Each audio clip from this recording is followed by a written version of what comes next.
Hi, this is Ankit Kumar Mishra and you are watching Bioflix universe. आज का हमारा जो टॉपिक है ये है सेलेक्टेबल मार्कर्स। थोड़ा सा कंफ्यूजन क्रिएट करता है चैप्टर बायोटेक्नोलॉजी में।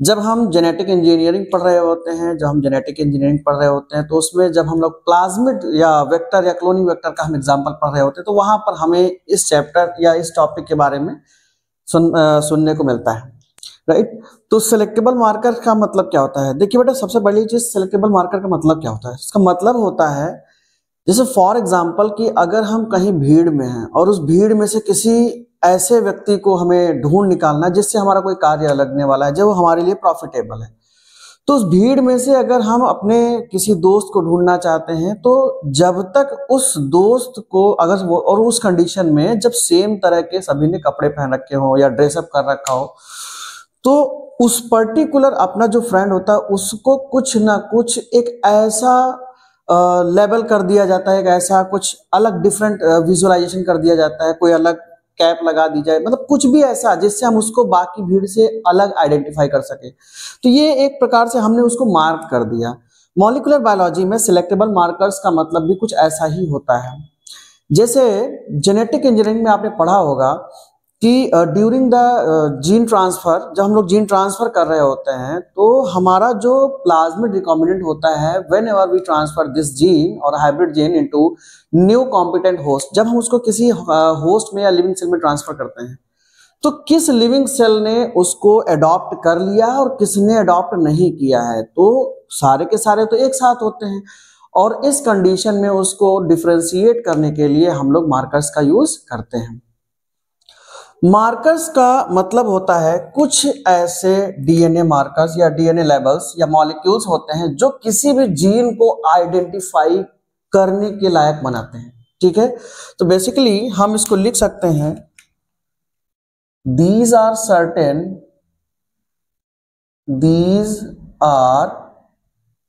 certain molecules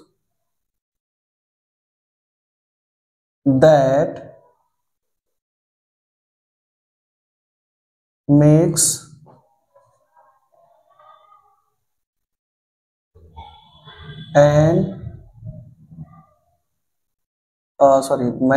a cell able to identification.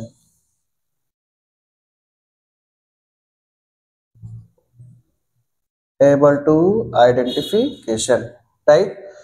Selectable markers का मतलब है कि हम कुछ भी ऐसा मॉलिक्यूल किसी जीन के साथ में, किसी डीएनए के साथ में ऐड कर देते हैं जिसको समझ के हम, जो हमें विजुअल इफेक्ट दे दे, दिखाई देने वाले इफेक्ट दे दे, ठीक है। तो ऐसे मार्कर, ऐसे मॉलिक्यूल्स को हम लोग क्या कहेंगे? Selectable marker. अभी ये समझ में थोड़ा सा कम आ रहा है।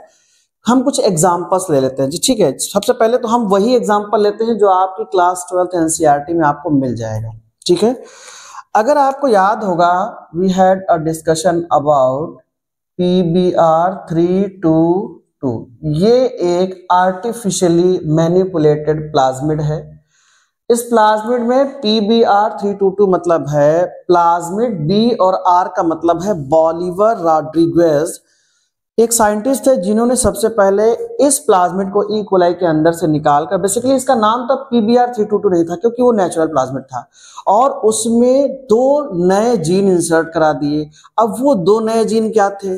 पहले तो नॉर्मल प्लाज्मिड हुआ करता था और नॉर्मल प्लाज्मिड में जो 2 नए जीन आए उन्हें कहा गया एंटीबायोटिक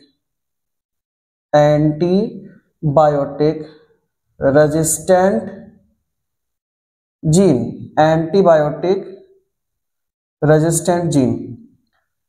सो जनरली समझिए, जनरली क्या होता है कि बैक्टीरिया के अंदर जो प्लाज्मिड होता है सो पहले नॉर्मल कंडीशन में होता है, उसको कुछ रेजिस्टिविटी प्रोवाइड कराता है, बट जब हम प्लाज्मिड को या बैक्टीरिया को हम एंटीबायोटिक से इंट्रोड्यूस करते हैं तो बैक्टीरिया मर जाते हैं। बट ये जो आर्टिफिशियली मैनिपुलेटेड जीन था या प्लाज्मिड था, जो बॉलिवर रॉड्रिगेज ने यूनिवर्सिटी ऑफ कैलिफोर्निया में एक लैब में बनाया था, इस प्लाज्मिड की वजह से जिस किसी भी बैक्टीरिया के अंदर ये प्लाज्मिड इंसर्ट कर जाता है तो वो बैक्टीरिया एम्फिसिलिन और टेट्रासाइक्लिन नाम के एंटीबायोटिक से नहीं मरता है। डिपेंडिंग ऑन द सिचुएशन कि उस प्लाज्मिड में वो दोनों जीन मौजूद होने चाहिए। तो अगर बेटा आपको याद होगा तो आपके क्लास 12th एनसीईआरटी में एक प्लाज्मिड नाम का डायग्राम ऐसा ही PBR 322 का बना हुआ है, जिसमें आप बाहर से कई सारे रेस्ट्रिक्शन एंजाइम के साइट्स देखते हैं, लेकिन अगर आपको याद होगा तो कहीं पर इंटरनली आपने AMPR एंड टेट्रासाइक्लिन TET-R देख रखा होगा। इसका अर्थ ये हुआ कि ये कुछ रीजन है प्लाज्मिड पर that makes it able to survive in antibiotics, right. मतलब ये दो ऐसे पार्ट्स हैं, मैं इसको थोड़ा सा इधर अलग कलर से बना दे रहा हूं, ज्यादा बेटर रहेगा। ये कुछ दो ऐसे पार्ट्स हैं, there are two parts which makes the plasmid resistant for antibiotics, right. So अभी क्या है, मान लीजिए मैं इसमें बायोटेक्नोलॉजी के दौरान कोई नया अपना डिजायर्ड डीएनए इंसर्ट करने वाला हूं।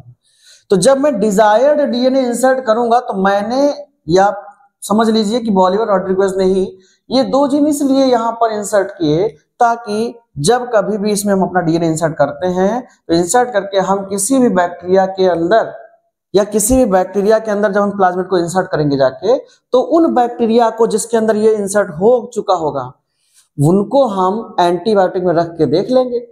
अगर वो सरवाइव कर जा रहे हैं इसका मतलब है उनके अंदर वो पावर आ गई है जो पावर ये दोनों जीन मिलकर उनको दे रहे हैं, राइट। तो ऐसे केस में हम इन दोनों जीन्स की मदद से हम अपने उस बैक्टीरियल सेल को आइडेंटिफाई कर लेंगे जिसके अंदर ये मौजूद है। जनरली तो बहुत छोटे हैं, तो हम जाहिर सी बात है माइक्रोस्कोपिक होने के कारण हम इनको नेक्ड आई से देख नहीं सकते, तो हमारे लिए इसको विजुअलाइज करना बहुत जरूरी है।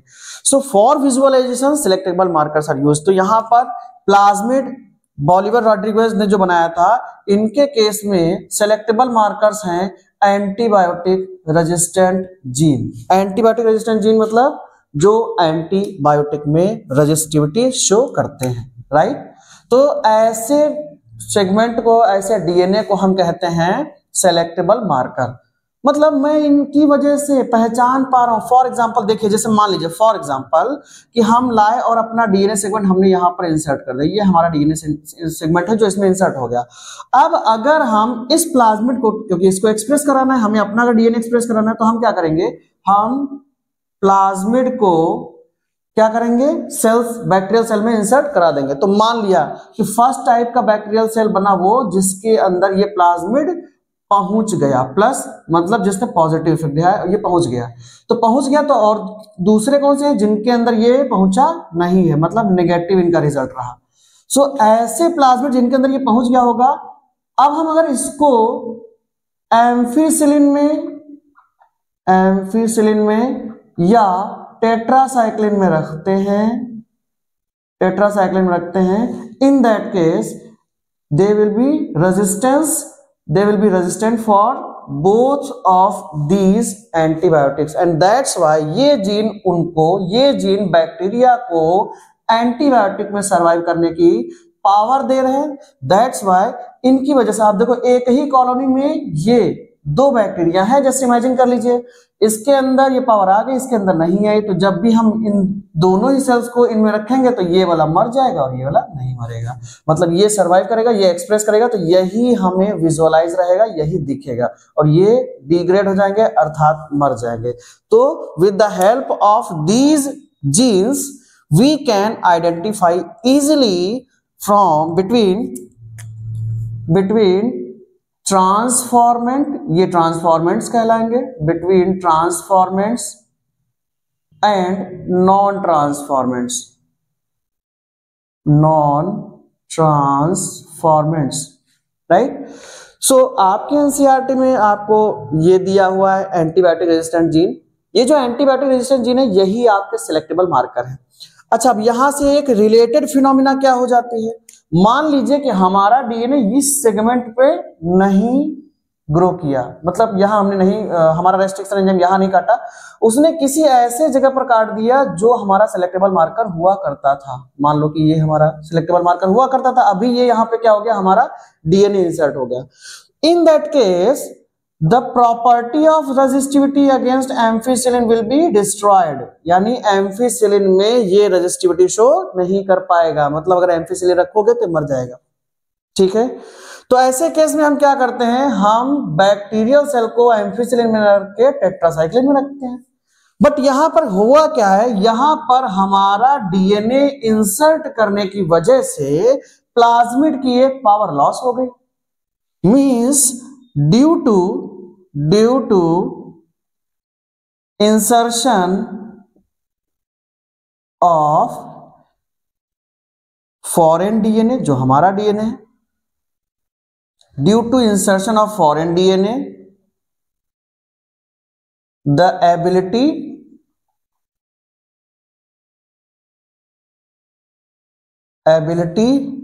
of plasmid is being inactivated, मतलब ये इनएक्टिव हो गई है। क्या, एक कोई प्रॉपर्टी इनएक्टिव हो गई है। मान लीजिए अगर हम यहां भी डीएनए इंसर्ट कर देते तो ये पूरी प्रॉपर्टी इनएक्टिव हो जाती है, तो उस केस में हमारे लिए आइडेंटिफाई करना प्रॉब्लम वाला हो जाती बात। इसका मतलब ये है कि जब भी हम मॉलिक्यूलर बायोलॉजी में या कभी भी हम जेनेटिक इंजीनियरिंग करते हैं या कभी हम जीन ट्रांसफर करते हैं किसी सेल में, तो उस कंडीशन में हमें जिस सेल के अंदर डीएनए गया है हमारा और जिसके अंदर नहीं गया है, तो उन दोनों में डिफरेंस करने के लिए हमारे पास कुछ तो होना चाहिए, और जो चीज हमें हेल्प करती है वही है सेलेक्टेबल मार्कर, राइट। तो अभी क्या है, ये प्रोसेस जो है ड्यू टू इंसर्शन, इंसर्ट करने की वजह से of foreign DNA, the ability of plasmid is being inactivated, और इस फिनोमिना को हम कहते हैं, आपके एनसीईआरटी में दिया हुआ है, इस फिनोमिना को कहते हैं insertional inactivation, insertional inactivation, right?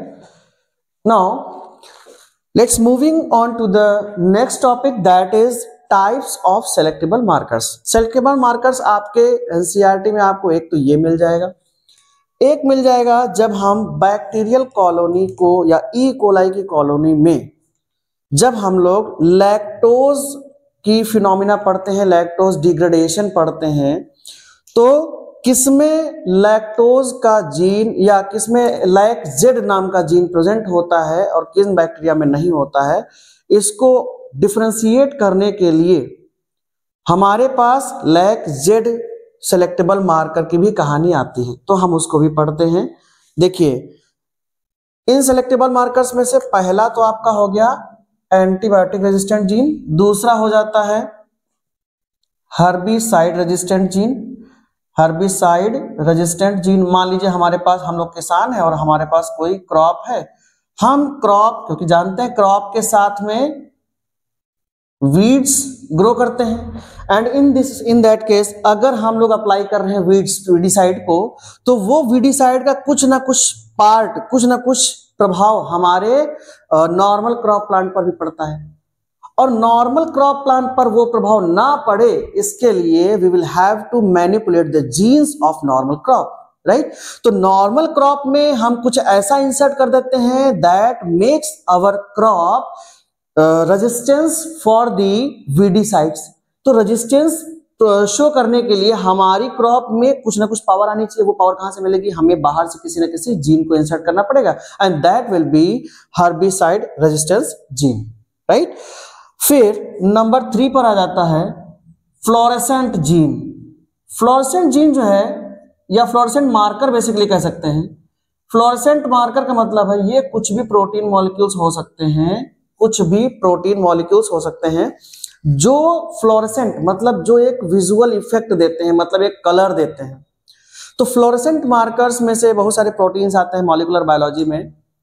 तो जैसे कुछ के नाम हैं, जैसे एक है GFP, इसको कहते हैं ग्रीन फ्लोरेसेंट फ्लोरेसेंट प्रोटीन। ऐसे ही एक RFP भी है, तो ये हो जाएगा आपका रेड फ्लोरेसेंट प्रोटीन, राइट। तो ये फ्लोरेसेंट मार्कर हो सकते हैं, हर्बिसाइड रेजिस्टेंस जीन हो सकते हैं, ये जीन भी सिलेक्टेबल मार्कर हैं, ये भी सिलेक्टेबल मार्कर है, और PBR322 एंटीबायोटिक रेजिस्टेंट जीन भी सिलेक्टेबल मार्कर हैं, ठीक है। बाकी अभी फिलहाल के लिए आपके में ये ज्यादा इंपॉर्टेंट है। बाकी जो भी हमारा ये सेलेक्टेबल मार्कर का डिटेल्ड जो हमारा लेक्चर है, वो अगले लेक्चर जो हमारा बायोटेक का कंप्लीट चैप्टर आएगा उसमें आपको डिटेल में मिल जाएगा। अभी क्योंकि एग्जाम का टाइम चल रहा है तो इसलिए आप लोग सिर्फ और सिर्फ PBR322 यानी एंटीबायोटिक रेजिस्टेंट जीन पर फोकस करेंगे, साथ में एडिशनली आप इनको रट लेंगे, ठीक है, या समझ लेंगे। ओके, सो अभी के लिए इतना ही, बाकी हम लोग नेक्स्ट क्लास में बात करते हैं। तब तक के लिए thank you so much, bye bye.